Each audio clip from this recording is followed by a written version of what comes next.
Good morning students. आज हम नया चैप्टर स्टार्ट करने वाले हैं, ट्रांसपोर्टेशन इन प्लांट्स, पौधों में परिवहन। तो परिवहन पौधों का एक महत्वपूर्ण कार्य होता है। सभी प्रकार के पौधे, है ना, हम जानते हैं कि सभी प्रकार के पौधे प्रिमिटिव टाइप का छोड़कर इनमें जड़ जैसी संरचना होती है और पौधे जड़ के द्वारा भूमि से जल और खनिज लवण का अवशोषण करते हैं। ठीक है, जो प्रिमिटिव टाइप के पौधे हैं उनमें जड़ या जड़ जैसी संरचना नहीं होती, तब भी इनमें परिवहन तो होता है। जल का और खनिज लवण का परिवहन जो है वो पौधों की एक खास विशेषता होती है। इसी के द्वारा जो प्रकाश संश्लेषी जीव हैं वो जल की सहायता से प्रकाश संश्लेषण की क्रिया कर पाते हैं और खनिज लवण जो है वो विभिन्न जैविक कार्यों में उपयोगी होता है।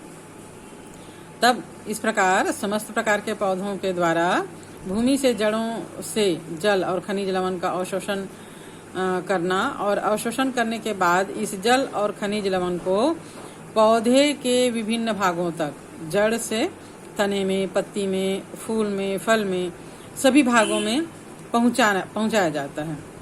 और पौधों में जो पत्तियां होती है वो इसी जल की सहायता से प्रकाश संश्लेषण की क्रिया करके खाद्य पदार्थ का निर्माण करती है और ये खाद्य पदार्थ जो है वो पत्तियों से फिर पादप के सभी भागों में नीचे तक, है ना, जड़ तक, चारों दिशाओं में चलता है और सभी भागों में कार्य करने के लिए सभी अंगों तक, सभी कोशिकाओं तक इसको पहुंचाया जाता है।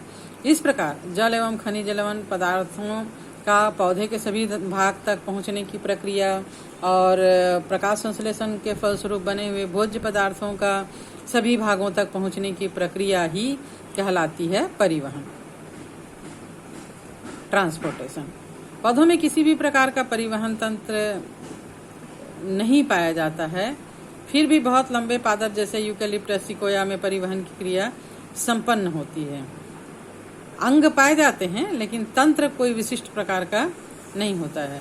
पुष्पी पौधों में प्रायः जल, खनिज पोषक, कार्बनिक पोषक और पदार्थ की वृद्धि नियामकों का भी परिवहन होता है।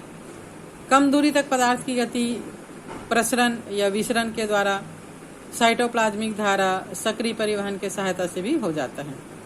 लेकिन लंबी दूरी के लिए परिवहन जाइलम और फ्लोएम, ये एक क्या कहना चाहिए, संवहनी अंग होता है, के द्वारा होता है। इसे स्थानांतरण कहा जाता है। जाइलम के द्वारा जल और खनिज लवण का और फ्लोएम के द्वारा भोज्य पदार्थों का संवहन या स्थानांतरण, ट्रांसपोर्टेशन होता है। पौधों में जल और खनिज पदार्थों का परिवहन जाइलम के द्वारा एक दिशी होता है, एक दिशात्मक होता है, अर्थात जड़ से ऊपर की ओर गुरुत्वाकर्षण के विपरीत तने और तने के विभिन्न भागों तक होता है। कार्बनिक और खनिज पोषकों का परिवहन जो है वो बहुदिशात्मक होता है। पत्तियों के द्वारा बने हुए भोज्य पदार्थ जो कार्बनिक पदार्थ के रूप में होता है, प्लस और जो खनिज पोषक तत्व है वो भोज्य पदार्थों के साथ मिलकर चारों तरफ, ऊपर भी, नीचे भी, आजू भी, बाजू भी, है ना, चौ दिशाओं में यह बहुदिशात्मक होता है। पत्तियों के द्वारा संश्लेषित कार्बनिक यौगिक खाद्य पदार्थ को पौधे के सभी अंग, जिनमें भंडार और भंडारण अंग सम्मिलित है, तक पहुंचाया जाता है। बाद में इन भंडारण अंगों से पुनः जहां पर आवश्यकता होती है वहां तक परिवहन कर दिया जाता है। पौधों में हार्मोन्स और पादप वृद्धि नियामक और अन्य रासायनिक उत्तेजक भी ट्रांसपोर्ट किए जाते हैं।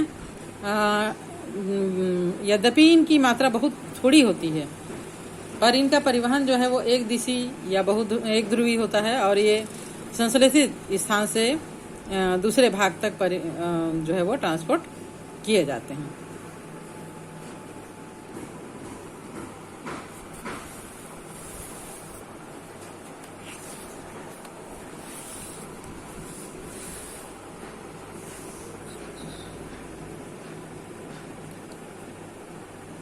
सुसाध्य विसरण, फैसिलिटेटेड डिफ्यूजन क्या होता है? विसरण की दर पदार्थों के आकार पर निर्भर करता है।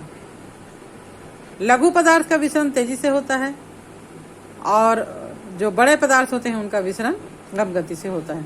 किसी भी पदार्थ का विसरण झिल्ली के लिपिड में घुलनशीलता पर निर्भर करता है, क्योंकि यहाँ पर हम जैविक तंत्र पढ़ रहे हैं जिसमें प्लाज्मा झिल्ली या प्लाज्मा मेम्ब्रेन की उपस्थिति होती है।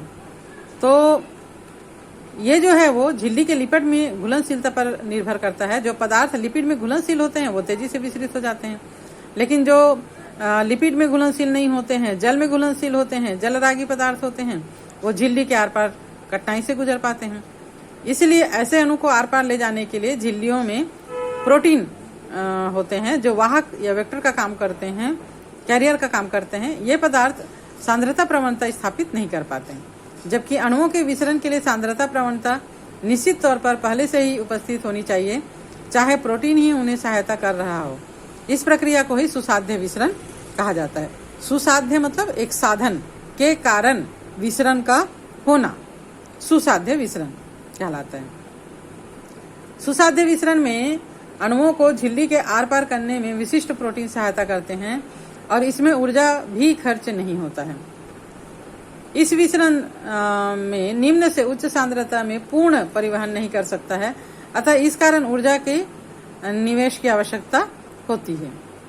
ये विसरण अति विशिष्ट होता है। ये कोशिकाओं को पदार्थ के लिए चयन करने की छूट प्रदान करता है और ये इनहिबिटर के प्रति भी संवेदनशील होता है। जैसे कि यहाँ पर हम देख पा रहे हैं, कोशिका के बाहर अणु जो है वो ये माध्यम की सहायता से, यहाँ पर एक माध्यम है, उससे ये कोशिका के दूसरी ओर परिवहन कर पा रहे हैं, विसरण कर पा रहे हैं। इस विसरण में अणुओं को आर पार जाने के लिए झिल्ली में स्थित प्रोटीन रास्ता बनाती है, जिसमें से कुछ रास्ते सदैव खुले रहते हैं, हमेशा खुले रहते हैं, लेकिन कुछ जो है वो नियंत्रित होते हैं और कुछ बड़े होते हैं। यही विभिन्न प्रकार के अणुओं को आर पार जाने की छूट देते हैं। जैसे माइटोकॉन्ड्रिया है, क्लोरोप्लास्ट है, जीवाणुओं की बाहरी झिल्ली में बड़े आकार के छिद्र का निर्माण पोरीन करता है, पोरीन नामक प्रोटीन करता है, जिससे प्रोटीन की छोटे साइज के अणु आसानी से इसमें से गुजर पाते हैं। बाह्य कोशिकीय अणु परिवहन प्रोटीन पर बाधित रहते हैं और यही परिवहन प्रोटीन बाद में घूर्णन होकर कोशिका के भीतर अणु को मुक्त कर देते हैं। जैसे जल मार्ग जो 8 तरह के विभिन्न एक्वापोरिन से बना होता है। तो आज हम इतना ही पढ़ेंगे। नेक्स्ट डे निष्क्रिय इंपोर्ट और एंटीपोर्ट के बारे में पढ़ेंगे।